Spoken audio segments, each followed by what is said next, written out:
experience you can count on. We have a program that is focused on catalyzing youth actions for accountability in governance. Now, today our focus will be on public attitudes towards accountability in governance. And this is to let you know that the program is initiated by Green Light Initiative, supported by Lib Africa and Nigeria Youth Future Fund, NYFF. And today with me in the studio we have Monday Tama Yari, Executive Director, African Center for Youth Development, Education and Advocacy Initiative. Nice to have you on the program. Thank you. Same here. Happy to be here too. Okay, so today our focus is on public attitude towards accountability in governance. What's your take on the public attitude? Okay, at the moment, I can say things are getting better. Okay. Due to the advent of the social media and people can now have access to information easily. So people are now getting informed about what they should do, how they should go about doing what they ought to do. And I think, people are getting braced up with new information and responsibility. Now, what do you feel is accountability in governance? Okay. Accountability in governance is an obligation for people in power. What is required of them to do, and according to either law or a line of precept on how those things should be delivered, and also being accountable for your action, most especially those in authority. Okay. Now, how would you describe the current level of awareness amongst the public regarding governance accountability? Okay, just as I said earlier on, things are getting better day by day. Okay. And but more effort need to be done. Most especially, like some regions of this country, some of them are still lacking behind in the area of information in respect to holding public leaders accountable. So more effort need to be done, but as it is, things are not going downward. Things are really going upward because people now know, so was given to so and so was not done. So the level of information now is high. People can now easily access information without going through a lot. So, okay, so you made mention of some regions of the country. So which regions are you referring to? Okay, my region, let me use my region because I'm from the north, and I'm from Kaduna, and I've had a lot of things to do in the northeast, of this country. Oftentimes, the level of awareness in the area of accountability is very low there. There's this bank wagon effect, if you're in power, none of their business. But if you travel to somewhere like southwest, there's a level of understanding that those in authority should be held accountable. So that's why you see the understanding among them. You see people who have different religion living together from the same family. But if you travel to the northern part, is still very minimal there. So that's what I said. Some regions need more work. All right. Now, in your opinion, what role do you feel citizens play in holding elected officials accountable for their actions and promises? Okay. Citizens hold the highest office. Okay. I call them they are the chief of commandants. Okay. Everything boils down to the citizenry. So they hold a very, very crucial place. And the most important thing is if we hold those that we put in the place of governance accountable, they will know that we know what we want.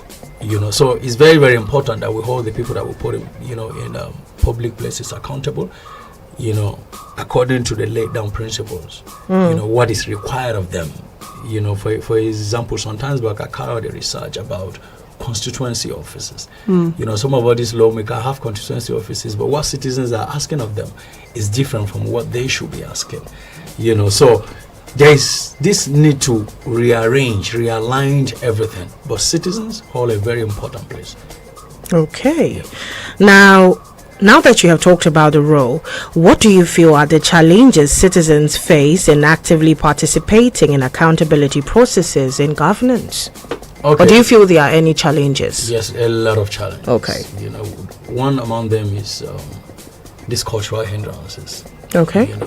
we found ourselves in a society where you don't question your elderly person. So let's assume your elderly person is in power, and he was, let's say, a budget was approved to construct something in your community because he's your senior. You can't just go and ask him, oh, this happened. So cultural nuances is there. Then also, we have another thing that is actually affecting us, which is fake information. Fake news, before you know, people twist information. So you find it very difficult to even actually ask the right question because you have the wrong information. When you are asking the right question using the wrong information, you get the wrong answer.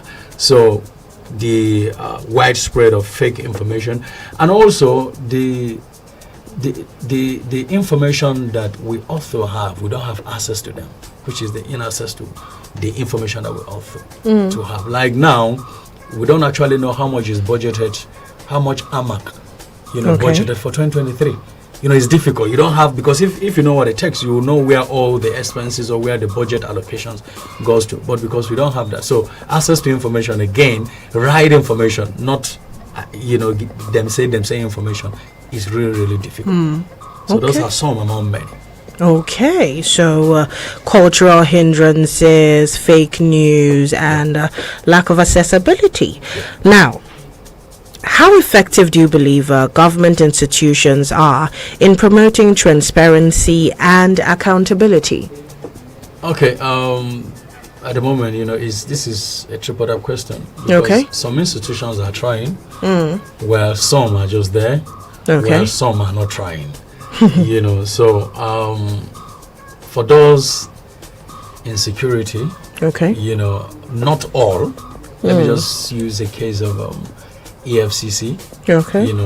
If you look at the statistics, the last few months, they're stepping up. They're actually working. Then also the government are trying to centralize appointment. I'm talking about the executive arm now. Well, there are some agencies that also need to try, most especially those agencies that are in charge of welfare, humanitarian services, and those services that has to do with come and take and share. So much need to be done on that also. Then our policing, so much need to be done. The level of impunity is still too much. You know what I mean? The police, the civil defense, and the rest of it, the road safety and the rest of it. A lot needs to be done. Okay, so talking about what needs to be done, you just made reference to the police, the road safety. So what do you think needs to be done, especially in these agencies that you have just mentioned? Okay, one key thing that needs to be done is there should be check and balances, and it has to come from an external source. In the non-governmental organization, they call it M&E.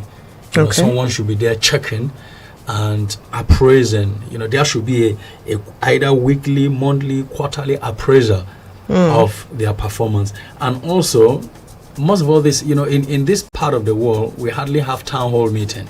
It's not necessarily you go to village. Have an open day. Let's have an open day in the National Assembly.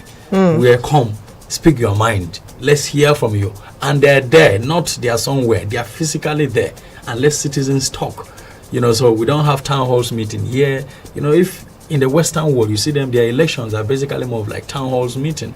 True.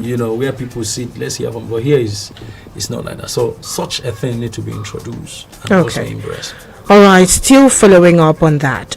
Do you feel that there are other specific areas within governance that you feel require more attention and accountability from the public? You have just mentioned some. So what other areas do you feel government needs to put more attention? Okay, when it comes to budget allocation. Okay. This budgeting issue, budget paddling. I don't know, the president will sit with economic team and they will put a budget together. When they get to the National Assembly, they will paddle it. And one thing, people actually know what is budget paddling. Budget paddling is you introducing your own activities different from the agreed activities or project that the president has outlined to achieve. So much need to be done. And also in the area of funds, I was discussing with someone. I said, you hear custom, saying in a month we make 20 billion, 30 billion, and you wonder where is the money going? We are still borrowing every day.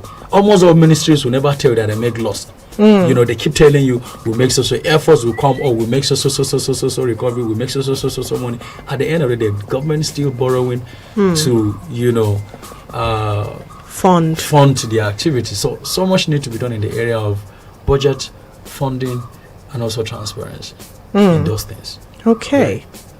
All right. So what measures could be taken to bridge the gap between the citizens and government institutions for better accountability? Okay. One of the first measure I must say is the programs like this, you know, using Eagle FM, you know, to reach out to the citizens for them to be informed about what accountability is all about. Their rights,